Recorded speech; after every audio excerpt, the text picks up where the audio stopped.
So happy to be here with Maria de Los Angeles. Maria, thanks so much for joining me today. Can you tell me how your day is going so far? Hi, Todd. Now that I'm here, it's even better. I'm very happy to be Thank here you. with you. Well, thank you. I really appreciate that. I'm super excited to have this chance to speak with you and for our listeners to get a chance to know you. And I'm quite pleased because you and I have organized for you to come and offer a workshop at our studio titled Shift into Embodiment on Sunday, June 7th at 2 p.m. And you are a licensed mental health care provider. What's the more proper way for me to say that? Yeah, I'm a licensed clinical social worker, so I am allowed to practice mental health modalities in the state of Florida. Nice. More importantly, though, my private practice and my business is based on somatic breathwork. Very cool. Can you, if I pretend I've never heard of somatic breath work, how can you educate me as to what that actually means?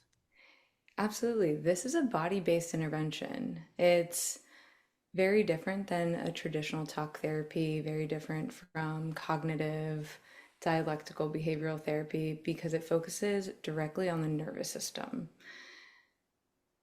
CBT and DBT work on, hey, what are my thoughts? What are my actions? How am I acting? How am I in relation to other people? It's working from a top down process. And we actually call this the bottom up process because we want to start with the body. We want to reconnect with the body and the technique that we use, which is the diaphragmatic 360 breathing, is meant to reinforce bringing awareness and connection back into the body rather than into the mind, where our mind is clouded by emotions, family members, the systems we grew up in, the social world, anything, honestly, any interaction that you have on a day to day basis, it, it gets into the mind. But this works directly with the body so that there is an opportunity for connection. And everybody's experience with that at the beginning is extremely different depending on how open they are to practicing the technique, fully immersing themselves in the moment, and also their familiarity with even themselves. Because if we're so consumed with the social world, are we truly being who we are, or are we being who other people want us to be? So Great. that's why I truly enjoy learning and practicing and using this body based intervention. Nice. If I don't think I have any issues and I come to a class with you, will I realize I have issues?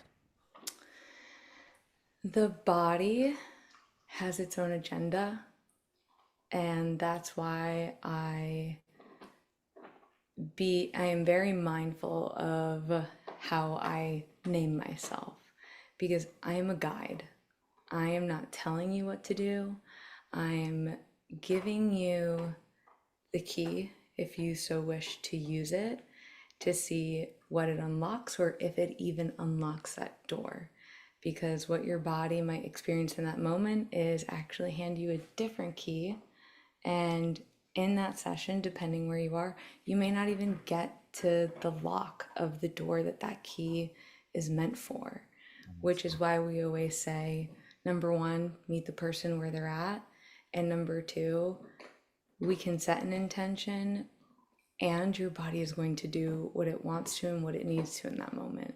that makes sense.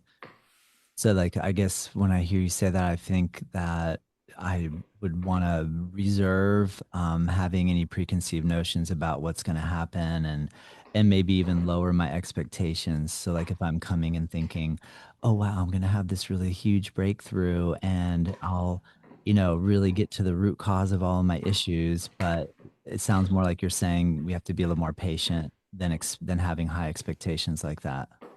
Absolutely. And that's why I enjoy not only what we're doing right now, because it's an opportunity for connection. For those who will watch, it's also an opportunity for connection because people do like to know, what am I possibly going to step into? Yeah. And the truth is, I can't give you that answer because it depends the day, the time, the week you've had, the morning you've had. It's going to be a 2 p.m. workshop. And even from the moment you walk through the door until we get ready to sit, lie down, close your eyes, and connect within, I'm going to give an opportunity for individuals to learn a little bit more about the nervous system, learn a little bit more about what soma means, right? Somatic, the stem of the word is soma, and that means body. So, what is my connection to my body? How aware am I to the connection I have with my body? How aligned I am, and how attuned I am to the world and the people around me. So Nice. many different points of connection there. Yes. How did you come to appreciate this technique in relation to your own trajectory of entering the field that you work within and then maybe being exposed? I'm kind of guessing that probably you were taught and exposed to like CBT or different behavioral therapy methodologies or modules. And then was it something that you then took a somatic style breathing workshop that then it really opened up and connected for you? Or is it out of not feeling like the talk process really got to the issues that you felt would help people to really make breakthroughs? What was your unfolding of coming into this? Yeah, even from the beginning, I knew that my bachelor's degree wasn't going to get me very far. You need to spend a couple more on even being a state intern, let alone a licensed clinical social worker, which then takes another 18 months before you can even sit for the exam itself. I know and I knew that I'm going to be a lifelong learner. This is not the beginning, the end, or even the middle. I am always learning and I will always learn, and I'll be open to any opportunity that will allow me to access how somebody else can walk into their wellness if they're willing to. Right now, the reason I found myself in somatic breathwork to begin with was an invitation, right? Human connection. Hey, would you like to take this training with me? And I was like, you know what? I'm already traveling for the summer. My caseload's a little light. Absolutely. Jumped right in. Whoa, I did not know what I was jumping right into, but I learned immediately what I jumped into. Because the curriculum looks very much like connection and awareness. These are all things that I already practice. And because I do like to learn, it was also a process that put me again on the other side of the couch or on the other side of the chair, which even that process I enjoyed. I think that therapy could be beneficial even to people who think that they don't need it. You never know what's going to come up. And sometimes people just need space to be. It's not always about talking or even breathing, just existing in that connection. It sounds like maybe you had a profound experience though. What sort of highlights or things came up for you when you went through the training and or experienced it for the first time? Yeah, so there was, in the world that we live in, I I knew that I was extremely vulnerable to truly anybody's idea of me being pushed onto me. And that is as a female, for one. Number two, being an elite athlete, those expectations are set onto you from a very young age. And I knew that while I was in those athletic sports that I was having a good time. And I also knew that there were some not good times, but because of what you see around you, you do your best to assimilate. Same thing with my childhood. And my parents are angels, to be completely honest. Like, we were definitely meant always to be in each other's lives because even to this day, I can still pick up the phone. And we've evolved as humans too in our relationship. But growing up as a young Hispanic woman in a predominantly white community, right there was already a disconnection. And, everybody does their best to keep up appearances, to make sure that they're quote unquote blending in. And when I came down here to FAU, I was like, oh, I get to be anybody. And along the way, you kind of take a little step away from the norm of what you grew up in. And I realized that that wasn't really me. And I was never meant to be that girl. And slowly but surely, I was a preschool aide. COVID hit. That was the year I graduated from college. Found myself working as a behavioral technician with children on the spectrum and similar disorders. And they had my heart, but I was like, I know I can do more. I know I can do more. Led me to grad school. Grad school led me to this world of mental health and therapy, which was always the goal. I just didn't really know how to get there. But I have had wonderful mentors, very patient mentors who have created a different voice in my head that really connected and bridged who I was, who I am, and who I want to be. The process itself, listen, I was already in therapy before, but it kind of felt like the gates opened about things that I knew, things that I didn't know, and things that I was actively keeping at bay, that I had under control. And because we're talking about directly working with the nervous system, that's what this modality began to spark. Yeah, that's cool. Amazing. Well, that sounds great. What sort of you've been able to facilitate groups, you facilitate groups or facilitate people.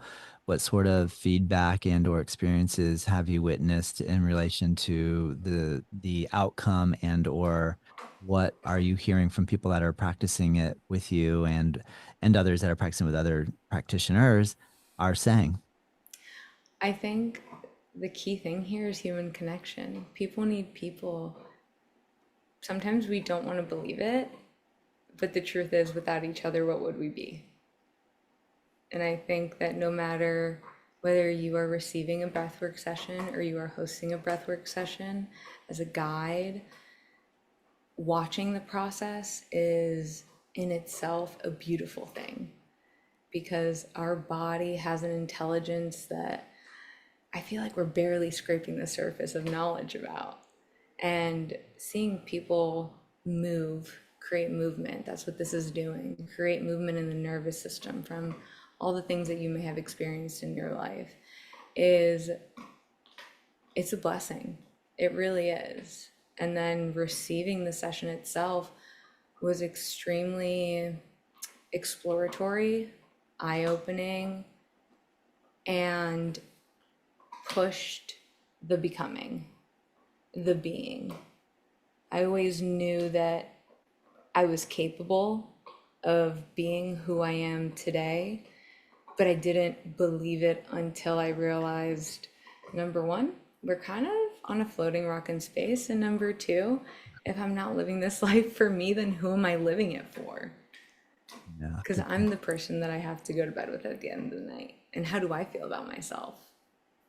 Great point. Great point. Do you feel like it can be overwhelming for us to acknowledge that sort of sense of like who am I and like who am I living for?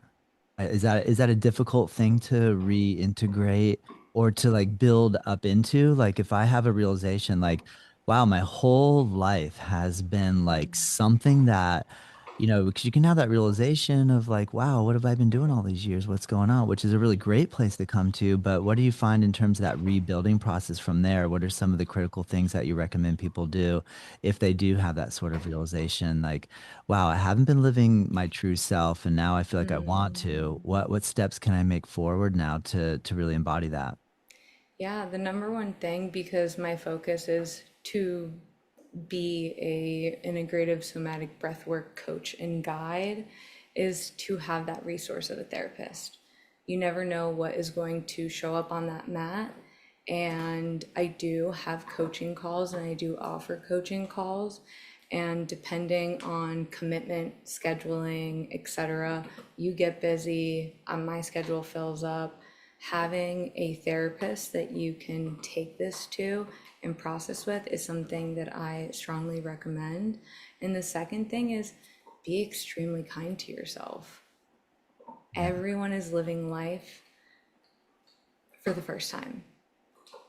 I say that to everyone, and I say it. One of my mentors in the process was really big on being kind with yourself means having those strong boundaries with the outside world, with the social world, with the noise that happens around us.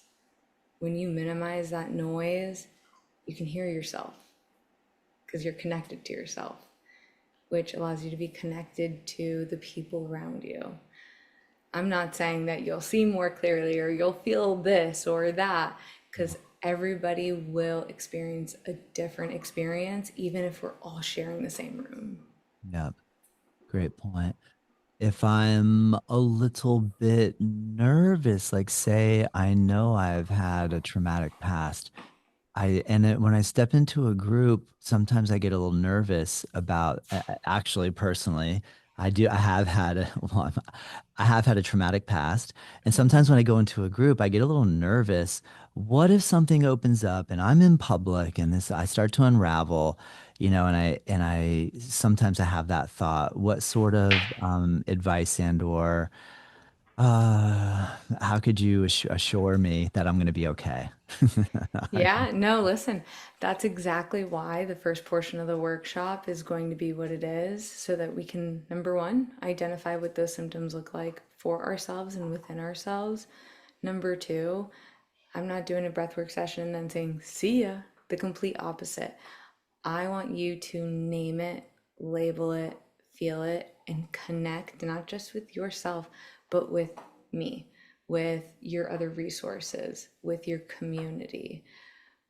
The reason some people love groups and the reason some people are like, "Ah, I don't know about this group experience," is because of the feeling that you just labeled. We do feel nervous because a lot of us have experienced people hurt. And if we've experienced persistent people hurt, why would we feel safe in that group setting? But my number one priority, and I'll say it on the day of the workshop, and I'll probably say it multiple times, is safety. Do you feel safe? Do you feel safe with me? Do you feel safe with the people around you? If the answer is no, then what can we do about it? And we'll navigate it moment to moment. Because in that process, the the thing that you can get out of it most is you got more oxygen in your body, right? And the second thing is that I'm right there. I see all the people that are with me. Now, I may not have four hands, but the reason that the cues and the guides are there is to help bring you back into that connection. It's not about doing it fast, it's about connecting deeper with your breath and with your body and allowing your body to move through that process. And you're not alone. I'll be right there with you. And because I preach safety first, I'll make sure that we understand that number one, there is sound cues, because you're going to be able to hear my little feet walking around, checking in, seeing how people are doing. You're going to be able to feel something that we call a sense, right? It's like the person standing there, but they're not touching you or talking to you, but you can feel that energy, that that connection without speaking. That is also a part of this. And then the third one is verbal, and the fourth one is touch. If I am asking a question of who feels safe or okay with me offering touch guidance, right? Everybody has an opportunity to say yes or an opportunity to signal a no. I'll be able to provide note cards with a yes or no on top of it so that I know exactly who I'm working with and where they're at in that moment. Amazing. Very cool. It's so great. I know you asked me beforehand,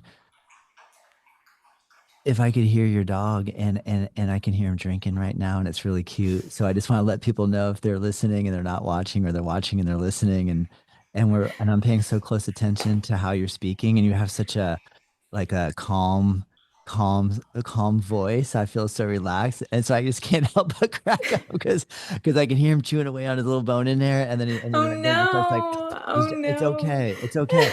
But I wanted to say it out loud because maybe someone's listening, going, "What is she doing over there? Like, what is going on?" Is she So typing her so life it's away a here? 9-month-old little doggy just having He fun, just is. he's He is. He happy in actually has there, his and baby ball in uh, his mouth. Like he's yeah, definitely, come here. and He's so. definitely, wait, wait, come here. Come here. That's so He's funny. definitely self-soothing. Oh my But this is gosh.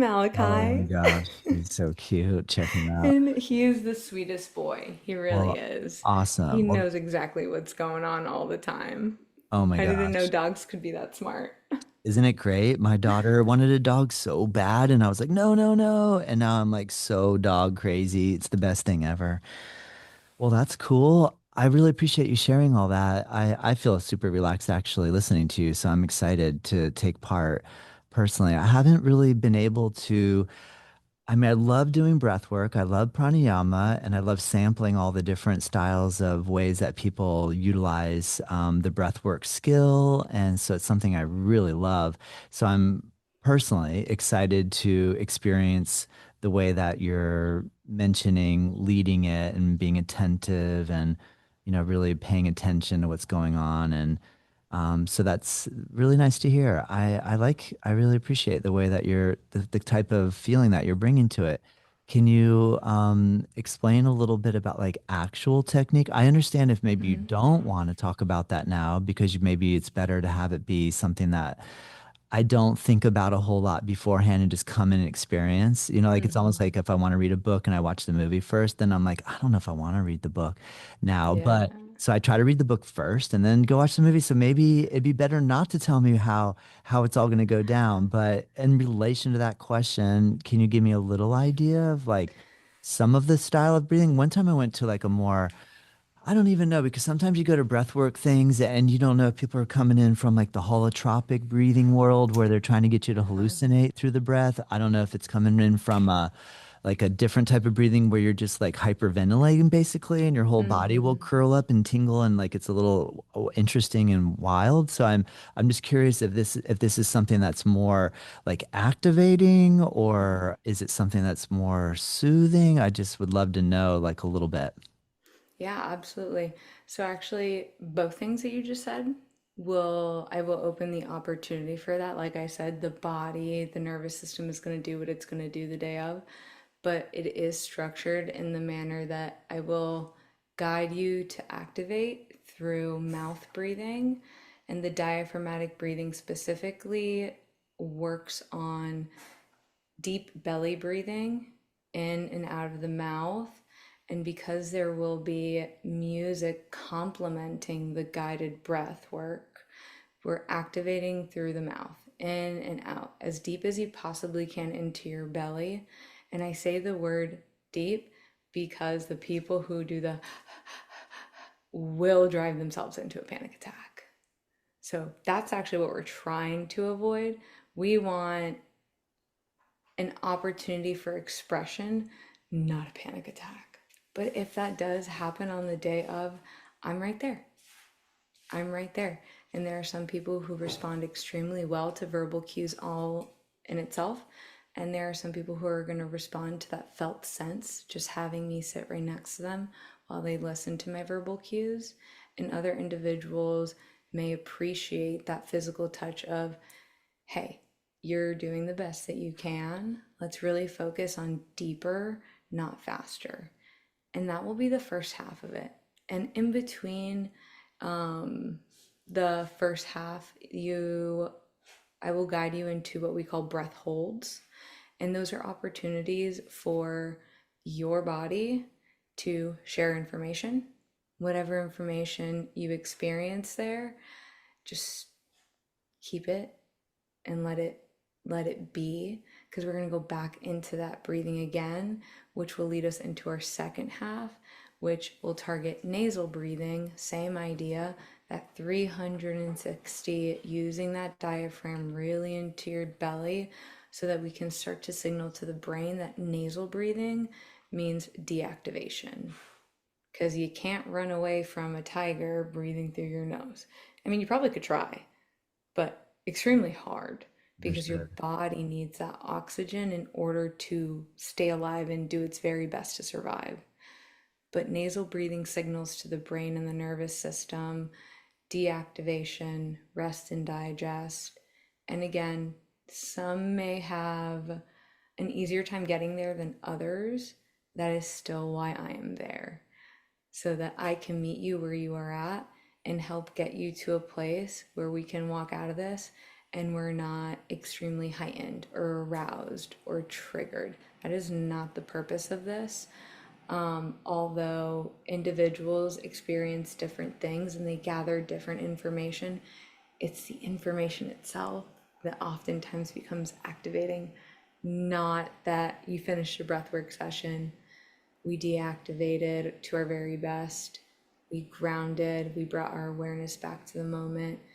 It's in that, okay, what did I notice? What was that experience like for me? How do I feel? And how can I take care of myself immediately after this? Some people, they're ready to go. They're like, hey, let's go hang out at the beach.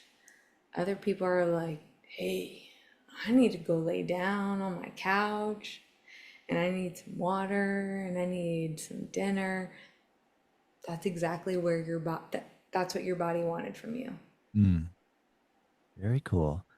I'm really curious, Maria, if as you get more in touch with really feeling and sensing the nervous system and getting a deeper, like personal connection with the ability to down regulate, up regulate, speed it up, slow it down. How have you noticed your connection to other movement practices that you're involved in either become more enhanced, different? You made mention that you were active as in the athletic world when you were younger, so that just would make me lend me to believe that you enjoy doing physical things. So I'm curious, like, are you noticing now that you're kind of working along these lines that it's changed the way you operate? Absolutely. The first thing that I reinforce, I tell everyone I work with, I will not teach you something that I don't practice myself.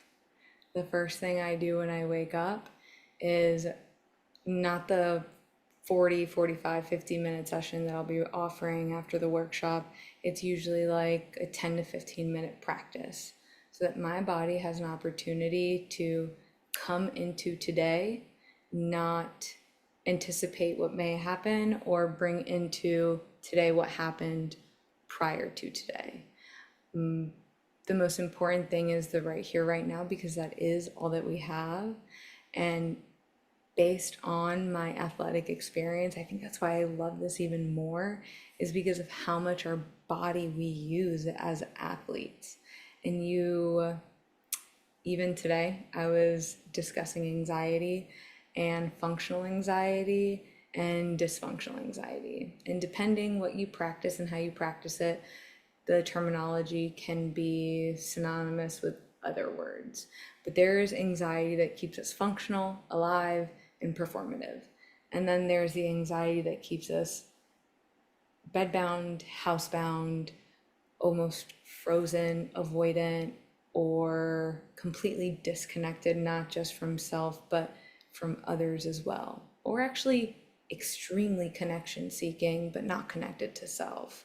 So, in this practice, and what I've enjoyed most is watching people fall deeper, and even myself. Like that last 30 to 40 minutes of like a 90-minute breathwork session is my favorite part because I can feel myself fall deeper into my body, and also the exploration part of I know what I'm going to do after this. And then I have to remind myself, oh, we're in the breathing process. Let's come back to the moment. And also seeing people as well, you see their shoulders sink deeper.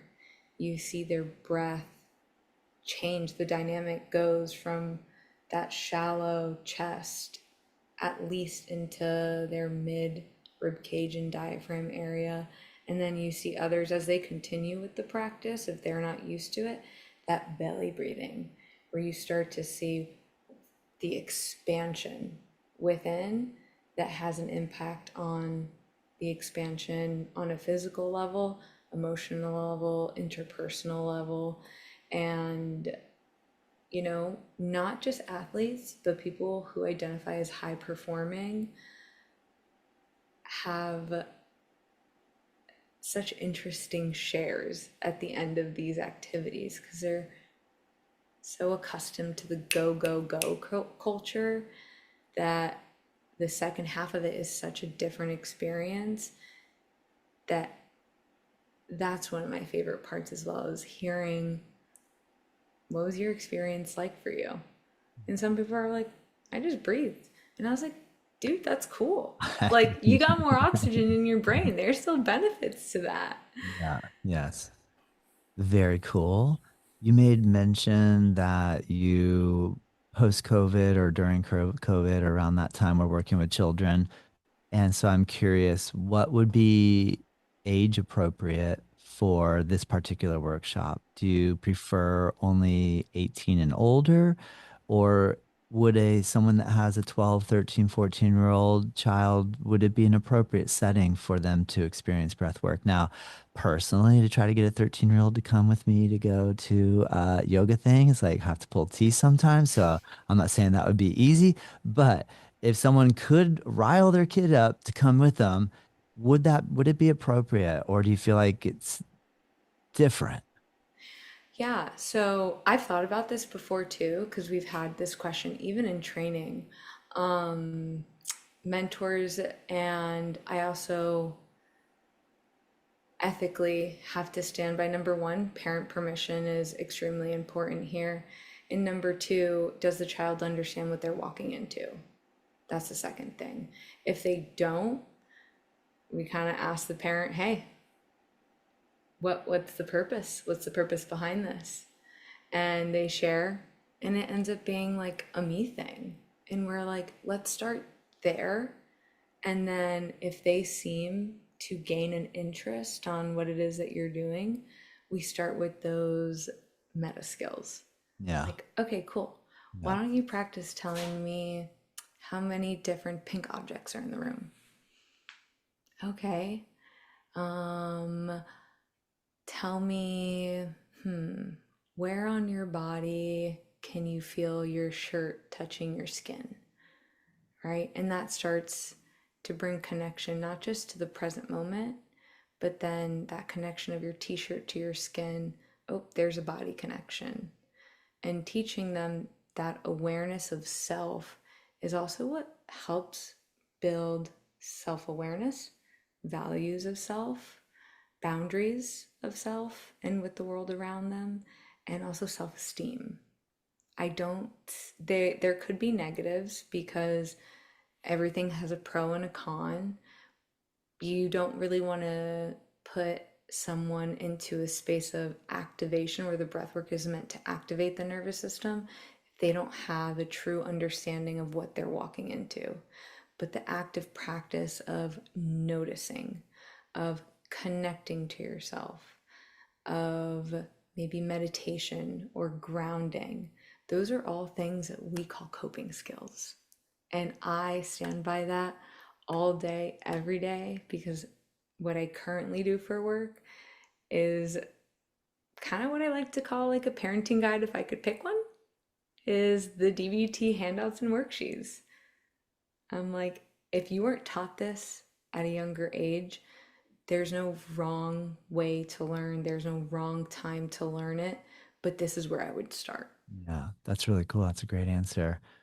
I was so curious. I remember the first time I heard someone say, like with children, like teach them bodybuilding because potentially their muscles haven't developed and the bones haven't developed enough, and it could mess with the bone growth if you start actively, aggressively kind of training the muscle tissue. And so it's Mm. fascinating to think about the different ways that we develop and then how appropriate is each of these sort of coaching tools for the stage of development that the child is in. But I love the way that you answered that. Because you're right. I guess it could be a little overwhelming if you start having a child do something that causes their breathing to I guess you don't have enough experience yet to really know. I wonder. I don't know, but Yeah. that is fascinating that you said bring it back more into like awareness of where is your shirt touching your skin, like that sort of like feel what's going on, and maybe that's a Mhm. more appropriate way to go into this world of experiencing our own bodies and feeling it versus trying to shut it out. Can you talk a little bit more about, I mean, aren't we all kind of doing that all day long with all of the things that we have in our world to some degree or another? Do you feel like there's so many distractions going on? Yesterday I spoke with someone that was talking about how what he's noticing is like this loneliness epidemic, like Mm. how serious loneliness really is. So you'd already brought a lot of attention to the fact of how important it is that we connect, that we Mm. have a human connection, or even just you and I being, even though we're staring at a camera, but I can see you there. I can see your facial expression. We're not sitting in the same room, but we kind Mm. of are. And so like human connection is so important. And then so I guess my question, if I give out a little bit more so you can answer, okay, so I wake up, and then maybe the first thing I would do is look at my phone, and then I go through my emails, and then I get a little triggered because there's an email that's like, oh no, I have to do that today. No, I don't want to do that. And then, so then automatic, this thing starts kicking in where I'm just like, boom, it's like an avalanche of like, then the next thing, then the next thing. So it's like, then, okay, well, how do I turn that off? I got to turn that off. That's too intense. So then either most Mm. of us go for like some sort of drug, or we go for some sort of Mhm. like we want a stimulant, or we want something that calms us down, or then we watch the TV, or so like I feel like we're using so many things to try to control our lack of self-awareness, and therefore by becoming self-aware, wouldn't that lead to us potentially not necessarily grasping for something to self-satisfy and self-soothe so quickly, and we could potentially build our own self-soothing mechanisms? Or is this kind of what we're attempting to do with this? Yeah, you said it at the very beginning, at the tail end of what you had just shared about the bringing in kids into this practice, the experience of experiencing. If we're not experiencing life, what are we experiencing? We're experiencing life through the lens of what our boss wants us to do, experiencing life through the lens of what our friends are doing. And to some degree, yes, we're impacted by all of that, bringing that awareness to self. And these are, like I said, the first part is being able to teach the skill of noticing, the skill of observing. But more importantly, when I just reference like DBT basically being like a parenting manual, is there is a whole section on what are emotions? What do emotions do for us? How do they function? And when you bring awareness to the body's experience, because the truth is, we're feeling all the time because of all the input. Just being in this room alone, and like you said, it's just the two of us. I have felt excited. I felt nervous. I've been content. I've felt at ease. And that's all happened in like 34, 40 minutes, maybe. So the fact that I have noticed those things, it's important to build that self awareness so that when we do start the practice, right? That's why I'm not going into that 90-minute session on the first one.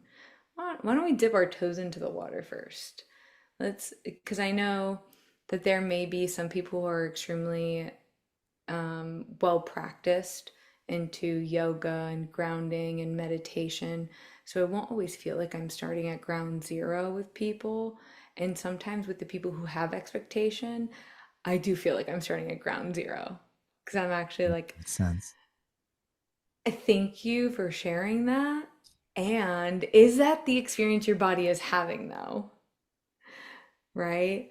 So being able to teach, what is this experience and then how do I want to experience is the focus here. We don't focus on the why. Why is storytelling? It grabs from social systems, generational cycles, social media, um, imposed beliefs by all the systems that we're a part of, whether it's work or school, mentors, friends, family, um, walking through Publix even. That those are thumbs up. See, it already caught on to the fact that there's so much connection going on that there is no just like one point of what is the starting point, what's the end point. The point is experience. Yeah, good answer. Agreed. Well said. Well said. I follow you on social media now, and it seems like you enjoy dance. Oh my Can you talk a goodness, little bit yes. about, so like one time my wife and I, when we lived in San Diego, we decided we were going to go take a salsa dancing lesson. Mm, And I've never felt so uncoordinated before because like I think the person was like trying to teach me these dance steps really fast. And I was just like, not not there, not fully you know. And if when you're kind of think you're good at some sort of physical thing and you go into something that's mhm. completely different, and it's so humbling to try to move the body and have that sort of awareness. And but can you talk a little bit about how dance affects your life and how that might correlate to what we're speaking about? Absolutely. This was in the last year, I would say since the beginning of 2025. You had asked earlier too, how did you get here? I was like, my life needs to change. I said, I have a job, I have a roof over my head, I have food in the fridge, I've got clothes on my back. Why am I not content? I am a female who is completely independent.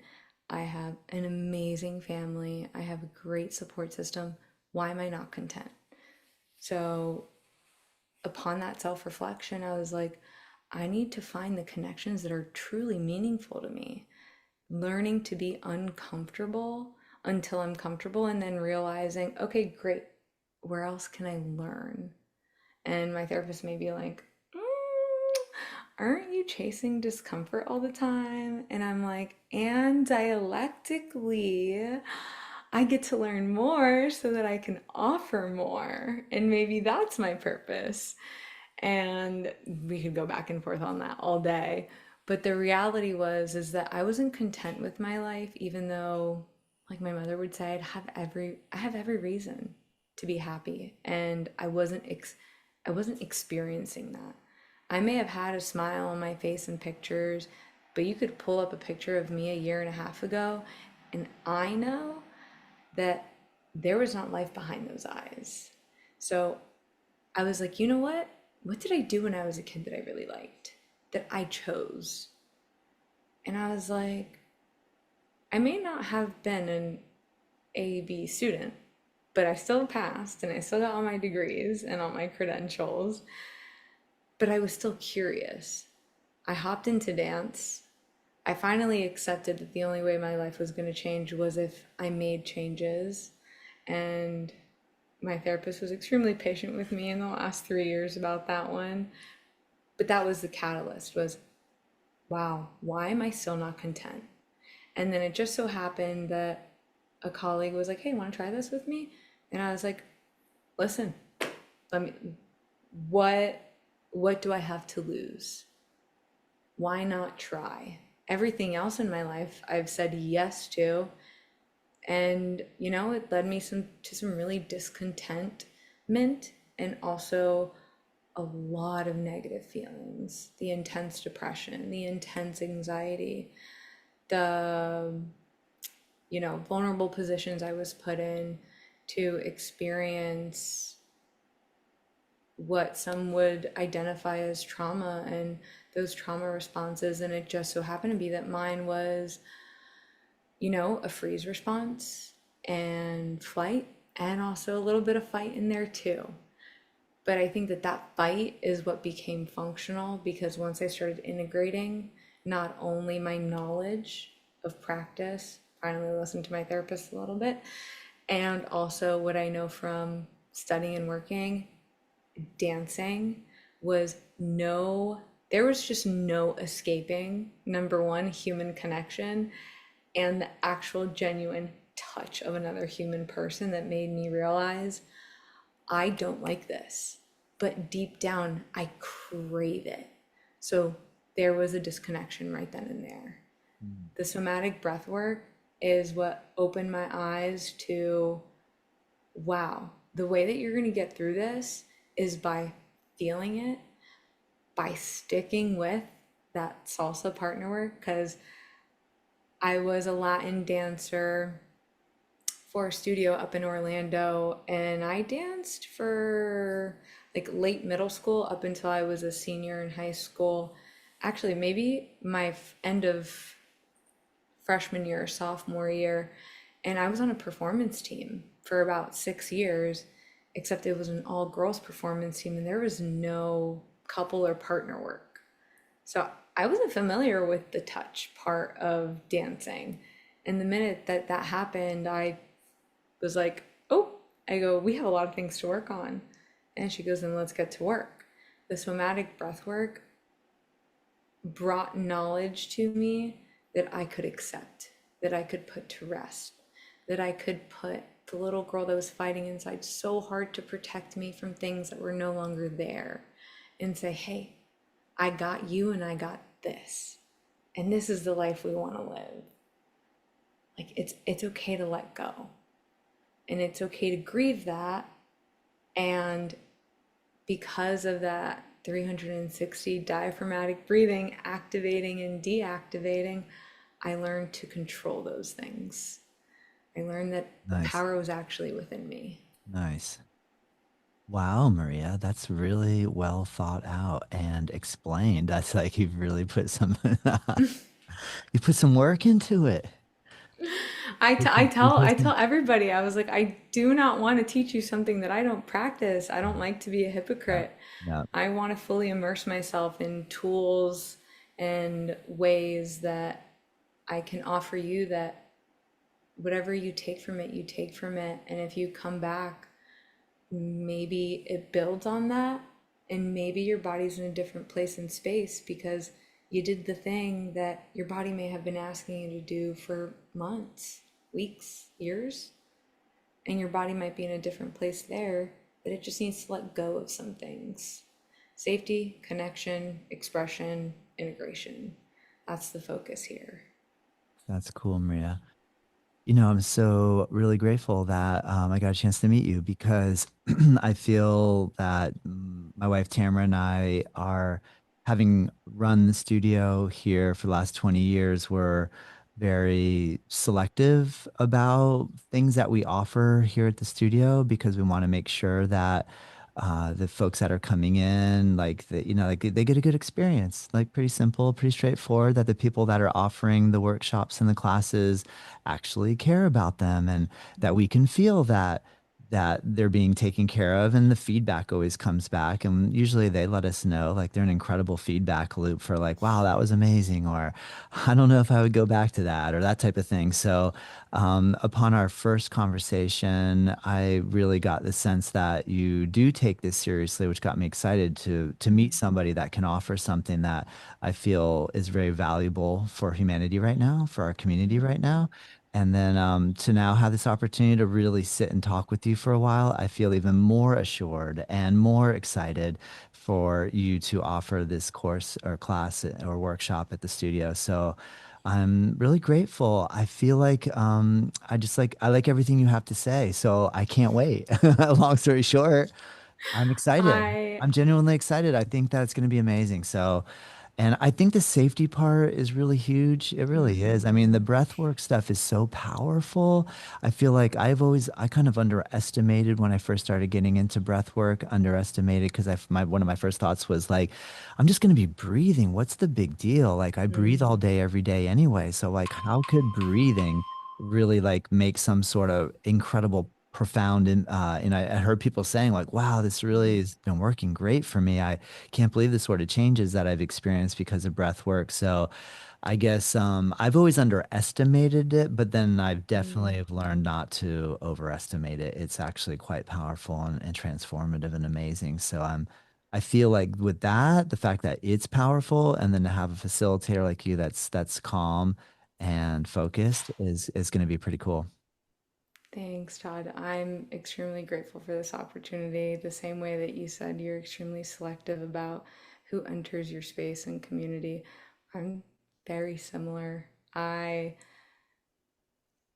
happy to be where I am, and I believe whoever is meant to find me will find me.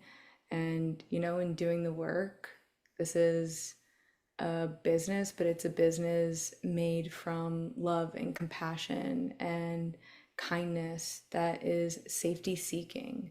It it was important that I made connections with people who really care about people.